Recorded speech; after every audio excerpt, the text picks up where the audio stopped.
Good morning, friends. I am Ayush Chan and I am pursuing Master of Business Administration from MIT Business School. Today, this topic is all about e-governance.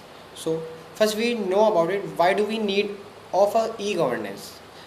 Like the computer, internet, and ICTs have a various advantages and hold broad tremendous change in our lives. Today, we have various new concepts like e-contract, e-communication, e-governance, and so on. Now, what is the meaning of e-governance? The e-governance is the application of ICTs to the process of government functioning so as to have a simple, accountable, speedy, responsive, and a transport governance. Further, the World Bank defines e-governance as the use of information and communication technology by government agencies to transform relation with citizens, business, and other arms of the government. Now, come to the objective of e-governance. The main objective of e-governance is to simplify and improve governance and enable people participation in governance through mail and internet. E-governance is much more than just preparing some websites. It ranges from the use of internet dissemination of plain web-based information at its simplest level of service on online transaction on the one hand and utilizing IT in the democratic process itself, that is election on the other. E-governance is not only a providing information about the various activities of the government to the citizens and other organization, but it involves citizens to communicate with the government and participate in government decision making.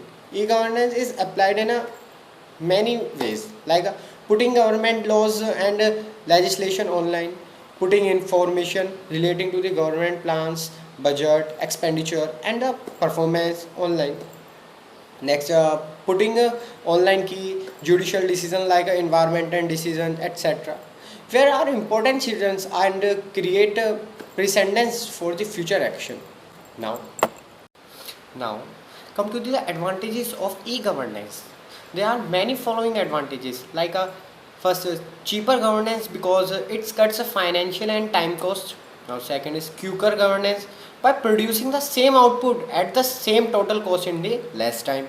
The third is close monitoring of process performance. The next is more accountability of a public servant for their action and decisions, improves government efficiency and productivity, and they like and so on. Now come to the e-governance and law of India. Now I will discuss about some important provisions of e-governance and law of India. Now, first is legal recognition of electronic records. Now, second is legal recognition of electronic signature. The next is the use of electronic records and electronic signatures in the government and in its agencies. Now, next is delivery of service by a service provider.